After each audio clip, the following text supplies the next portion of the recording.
Welcome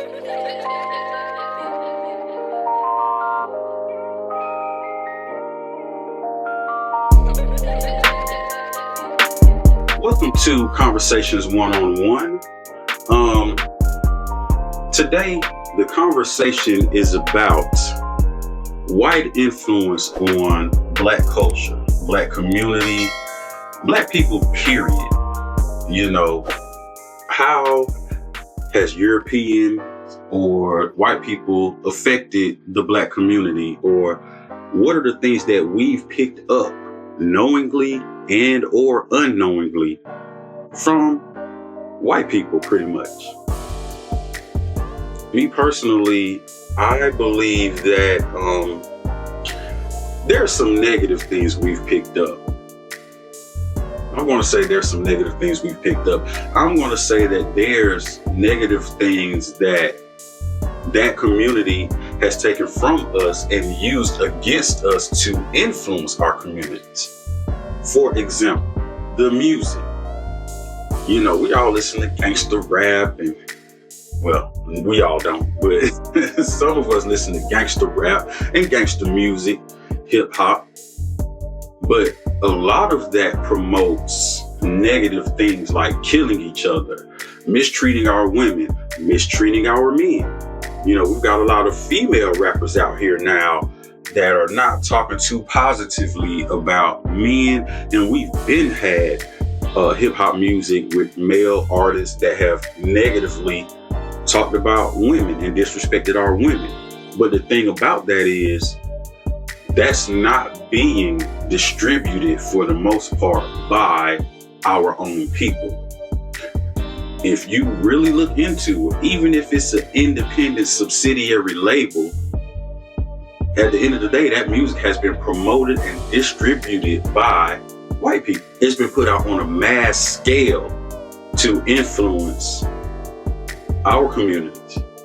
And our young people that are trying to emulate the behavior being spoken about on those records, they're not leaving the Black communities and going to the white communities exuding that behavior. They're doing that right at home, you know? And that's a negative impact on our community. And we don't check that, but we allow it to happen, and we continue to allow it to be popularized. So, you know, I'm going to say music is one way that white people have influenced the Black community, but in a negative way. And it's crazy because they've taken art that Black people have created, even though it's negative, twisted it around and put it back on our community. Now, there is positive hip hop and positive rap artists, but those are not the artists that's being promoted by the machine, quote unquote, the machine. And when I say the machine, I'm talking about the music industry or the entertainment industry as a whole. I noticed that the music that's put out by white people, they don't talk defamatory against their women. They don't call their women bitches. They don't call their women whores. Most of the images that's in other cultures are positive towards their women.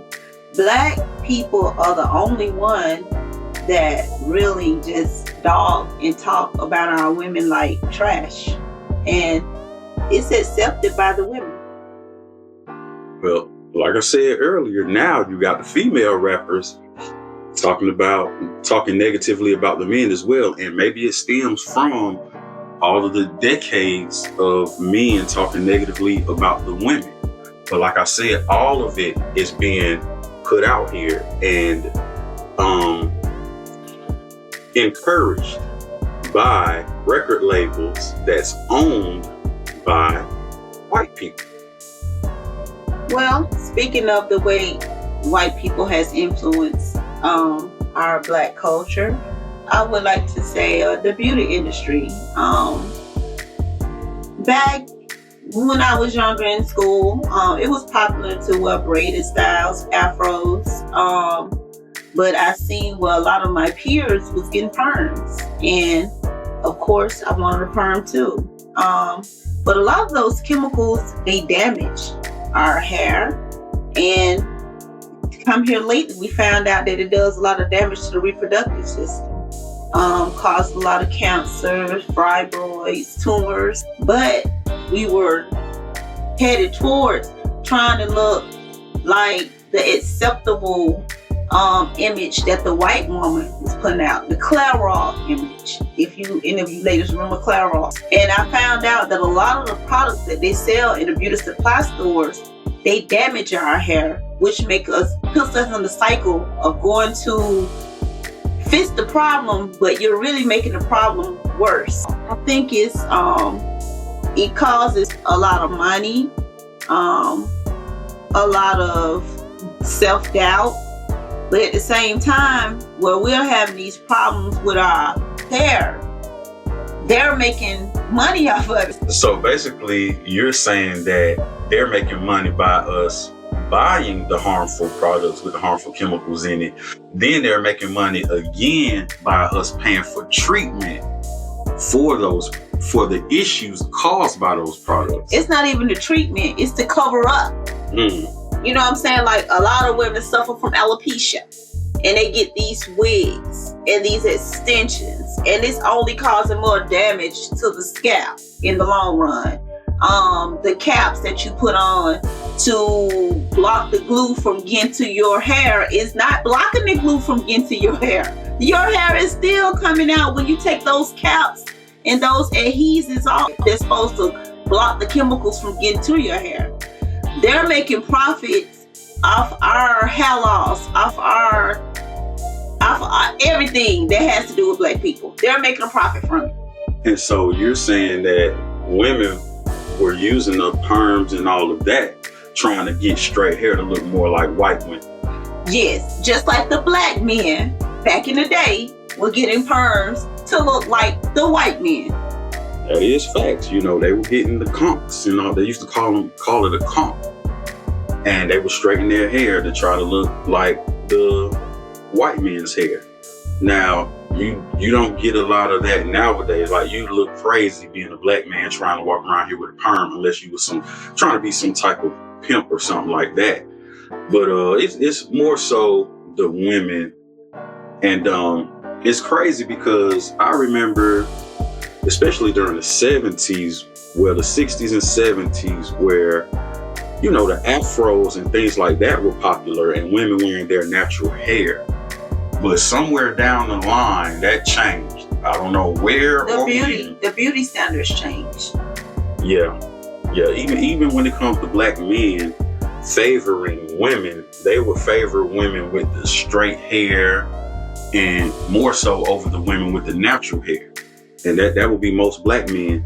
And most black men, if they don't see you with all of the extra stuff on, like the makeup and the craziness, then they feel like you are ugly because they've been brainwashed with a certain beauty standard. Now, we don't control media. When I say we, I mean black people don't control media. So we don't control the images of beauty that's being put out here. You know, even I believe that they find men with short haircuts less threatening than men with longer hairstyles or with locks or things like that. Now, they try to put images on TV here and there, and that's just to kind of show diversity. But look in politics. Name one politician with a long hairstyle. One black politician. There is none.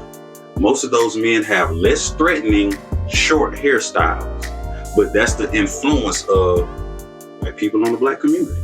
Well, you have to remember the Crown Act. We just got the Crown Act passed where you're able to wear your natural hair as professional. A lot of women had to wear wigs or perm their hair. They couldn't wear their locks. They couldn't wear the braids because that was going against the norm of white society. So they introduced the Crown Act, which allowed you not to be discriminated against because of your hair texture or your hair type. You had teachers cutting out babies' hair or cutting out their braids as punishment so they would pay attention in school. I'll tell you what,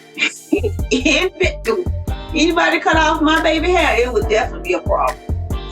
It should be a problem, because they don't have to live up to these standards. But at the end of the day, these are their systems and institutions that they put in place. And I believe that's one thing that integration did. Me personally, I don't think it benefited us. I think it hindered us to the point where we're still facing some of those hindrances today. We've been held back because of integration. Because of integration, we have to deal with those things and the prejudices because we're trying to integrate in systems that they've created. They haven't had to integrate into our systems. So it's almost like a what do you expect type of thing, you know? But going on down the line here as far as white influence. Back to the integration before we go too far away from that. Mm-hmm. I feel like it was their decision for us to integrate. I don't think that Black people had the idea to integrate. I think that they wanted us to integrate because if you go down the line and look at the communities that was destroyed, that was really booming and had a great economy put in place, they would go and terrorize those people. They even dropped bombs on some communities. They didn't want us to have our own. We were doing better than they were. So they used those people that got integration put in place. We know who those people were. They used those people to put that in place so we could integrate in their economy and boost up their system. Help build the economy that they've put in place. Go to their schools. We learn their history, not our history. They're actually finna take slavery and all that out of the education system now. Well, we're gonna get to slavery, but back still on the integration topic. You know what happens when you add cream to coffee. First, it was strong, now it's weak. First, it was bitter, now it's sweet. It would wake you up, now it'll put you to sleep. That's what happens when you add cream to coffee. Just think about that for a minute. But as far as, you know. And you got to cite that source? Oh, that's from Malcolm X. That's a quote from Malcolm X that a lot of people don't even know about, haven't heard. But let's go back even further. Because, you know, we always get the story in school about the white slave masters and all of this and all of that. Let's talk more about Black people trying to be like white people. And this goes way back. Let's talk about the slavery days where you actually had Black slave masters, and they were slave masters. These were free Black people who were slave masters who were trying to live up to white counterparts or, you know, white slave masters. They saw white people had slaves and this is how it was done. So the Black people in America chose to do the same thing, and they had Black slaves as well. But this is something that's not being taught in our school systems. But that's another example of Black people trying to be like white people and being influenced by white people. They even used to hang out at the same institutions or the same social gatherings. Their children even went to the same schools. This is documented history. Look up some of Carter G. Woodson's works. There's records, there's lists of Black people who owned slaves. It shows the number of slaves that they had in the household and the age ranges. So, but like I said, this is another example of Black people trying to be like white people as far as behaviors and, you know, the things that they did. The book will be listed in the link below. What are some of the ways we can kind of get away from this white influence? What can we accept the ways that we are, or how can we change our standards of beauty? How can we change, you know, the education that our children are receiving? How can we change the media that's being consumed? Because all of it is controlled by white people. I don't think the majority of the Black people want change. I think they're so used to the junk food and the leftovers from the master's table and they're so afraid of every time a leader is a leader is put up or brought forth, that person is taken out because of change. So I think Black people are actually scared. Some are fearful, and some are comfortable where they are. I don't think a lot of Black people want change. Well, let's talk about that. Black people not wanting change. Let's talk about religion. Black people didn't inherently, they weren't automatically Christians. We got that from somewhere. And that somewhere was Europeans. And really, it was given to Black people from slavery. And it was used to keep us in line. Burley, come on, get you set up. And the Lord said, the fear of ye and the dread of ye shall be on every beast of the earth. On the fields and, on the land, on master's land. But to this day, you got a lot of people that's very Christian. And my thing is, if it was used to keep you in bondage back then, what do you think it's doing to you today?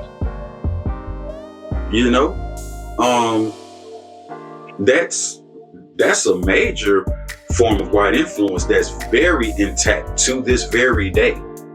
And just like white people use it to exploit their own people, getting them to make millionaire pastors and all of that type of stuff, the same thing is being done in the Black communities. They paying these preachers and female ministers all kind of type of money. Is that all? God bless you. Is that all? Yeah. Say it with conviction. You can leave it there. Thank you so much. Yeah, I got my 100. Is that all? Is that all? Is that all? Is that all? Is that all? Is that all? Making them rich. Do you think the creator of this universe needs a dime? Like, think about this. My issue with it is a lot of these things are keeping us trapped. It's keeping us in the same place economically, and it's keeping us away from the ability of being able to think for ourselves. Slavery is still being done today. It's just in a different form. Please believe that. The slavery is not about physical slavery. It's about mental slavery at this point. If anyone has your mind, they don't need chains anymore. They've got your mind. Your mind controls the body. If they have your mind, then they're controlling your body. And that's the whole point here. You have Black men that don't know how to be Black men, and you have Black women that don't know how to be Black women. And I'm not saying this applies to every Black person. We know we have our separate communities. We've got locked communities. We've got a lot of Black power communities or what have you, certain groups, but it's not enough to bring about real change amongst Black people as a whole. So, Question. Okay. What are we gonna do? Now, everybody Black, not everybody, but the majority of the Black people was voting for Kamala. We already know. Is it Kamala? It's Kamala, I believe, yeah. Well, everybody, most Black people would vote for her, but we already know what she was feeding into. We already know the group that she was catering to. Mm-hmm. We already know that she was just doing tap dancing and shucking for the Black people that, she wanted to get to vote for her because they ain't gonna change shit anyway. But my thing is, now that Trump is in office, supposed to start rounding all the Black people up. Putting everybody in these camps, where you gotta do this or you have to go by certain rules, because this guy that's coming in now that's supposed to be the Secretary of Defense for Trump or in some kind of defense position is saying that anybody that speaks out against Trump, they're going to be prosecuted or dealt with in some form or some type of way. So what are the Black people going to do if they decide to just maybe take us back to slavery? Now, Miss D.C. Lewis, my teacher in 8th grade, said that you niggers are going back to slavery in Cadillac style. back then in 8th grade, I did not know what that lady meant. I did not know it. Anybody that went to George High School back in 1987 and you had Miss D.C. Lewis, you know what I'm talking about. When she used to say, you niggas are going back to slavery and Cadillac style. Now I understand exactly what she was saying, because black people think that we're free. We're not free. You're going to only get as far as they're going to let you go. Well, if you want to be free, just like any revolution we've seen throughout history, it requires a war. And I'm not trying to incite anything. I'm just stating facts.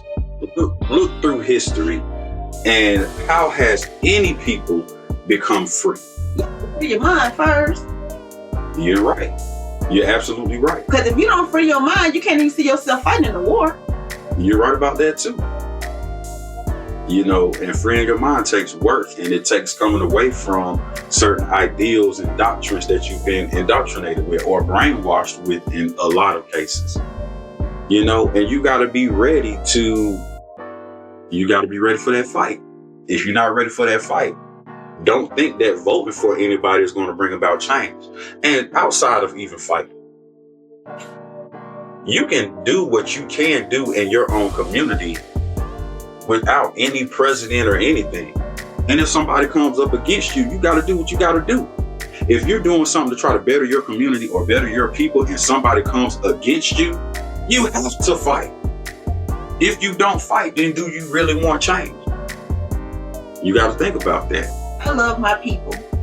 We need to love each other. We need to band together. We need to stop the hate. We need to stop the killing. We need to stop the crab in the barrel mentality and start looking out for one another. All other groups of people look out for one another. The Asians look out for the Asians. The Mexicans look out for the Mexicans. The white man look out for the white man. But the black man, we stick each other and stab each other in the back. We step on each other's heads. We talk about each other. It's always us against us, instead of us banding together to lift each other up. And it's sad. And we as a people, we need to do better. Well, you know, we have to come up out of the slave mentality, because that comes from the cotton field. Or, well, you know, we weren't just picking cotton, but that comes from the field, because you had an overseer. A lot of times the overseer might be black. When slaves got whipped, they were getting whipped by other black men.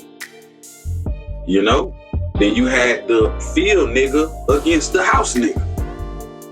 So these were things put in place to create division. Once you create division, you've got people. You've got them. You can rule over people that's divided, but you cannot rule over people that have come together, because power is in numbers. We've seen this with the Klan. We see this with the government. We see this with police forces. They come together and move as one unit to take out any and everybody. And we see these things, but we don't take notes. You know? Look at how the things work that's going up against you. Take notes and flip it. You got to know how to turn the tables. You know, so you got to break up out of this slave mentality. You got to think outside of the box. And you got to not be afraid of thinking outside of the box in order to bring about real change. So, thank you for tuning in. Don't forget to like and subscribe. And this has been another episode of Conversations One-on-One. We'll see you all in the next video.